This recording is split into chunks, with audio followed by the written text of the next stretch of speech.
right, so you guys sent this verse in, Romans 12:12. And wow, um, it's pretty incredible how much it says in just a few words. Yeah, definitely. Like, it really packs a punch. It's kind of like a survival guide for life or something. Right. So we're diving deep into this verse today Okay. and really trying to figure out what it means and how it applies to, all of us, To our lives. Yeah, to our lives. exactly. So let's just jump right in. All right. Sounds good. Okay. So Romans 12:12. Hmm. Be joyful in hope, patient in affliction, faithful in prayer. Okay. Whoa. That's a lot, right? Yeah, there's a lot going on there. Like, where do we even begin? Well, I think to really get it, we kind of have to understand like the background. Oh, yeah, the content. Yeah, the context. So like this is the Apostle Paul writing to Christians in Rome, and things weren't exactly peachy for them. No, not at all. They were facing like serious persecution. Right, just for being Christians. Yeah, like they could lose their jobs, their families, even be like thrown in jail or killed for their faith.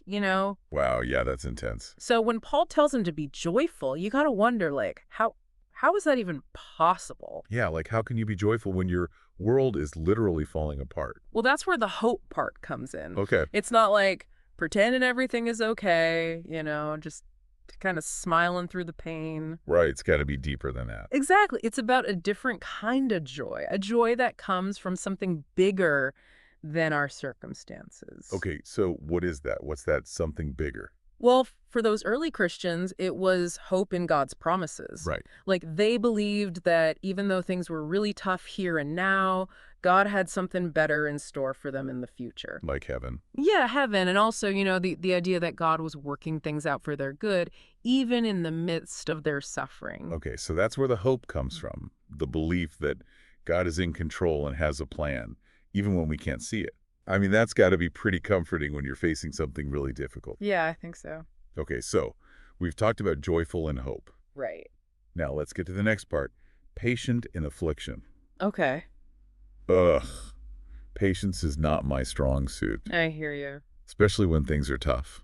Yeah, I don't think it's anyone's. So what does it even mean to be patient in affliction? Like, what does that look like in real life?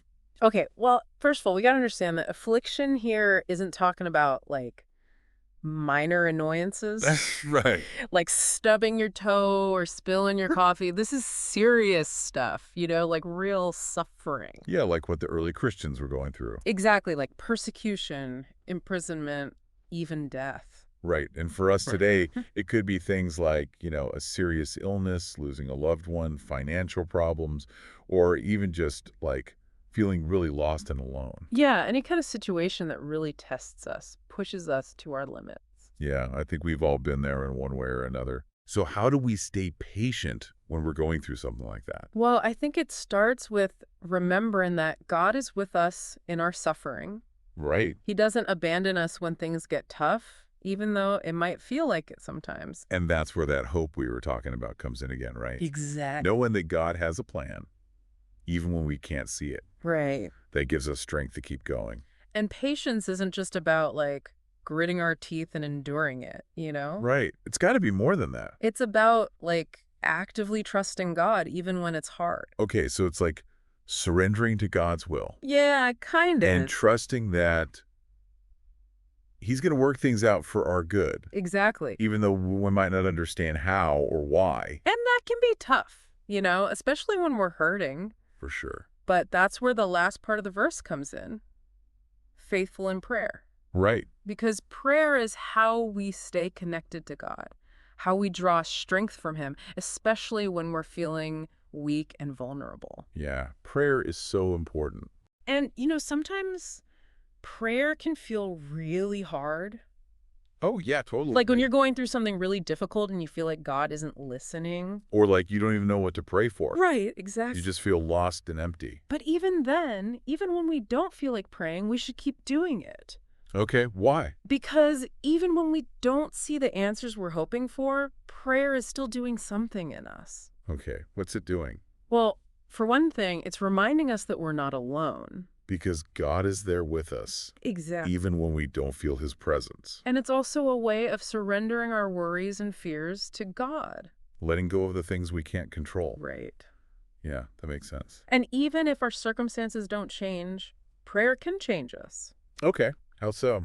Well, it can help us to see things from God's perspective, Yeah. to understand His plan for our lives, even if it's not the plan we would have chosen for ourselves. So it's about aligning our hearts with God's will. Yeah, exactly. Okay, wow, so we've covered a lot here.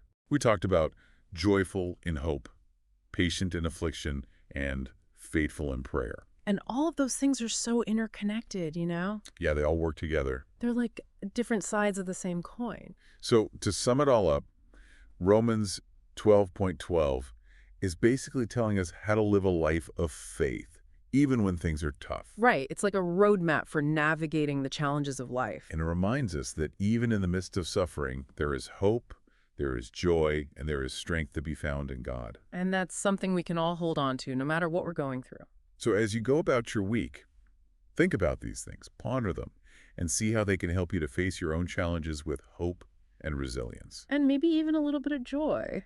Yeah, exactly. Take some time to really dig into this verse. See how it speaks to you. Yeah, because there's a lot of wisdom packed into these few words. And who knows, it might just change your life. All right, until next time. See you then.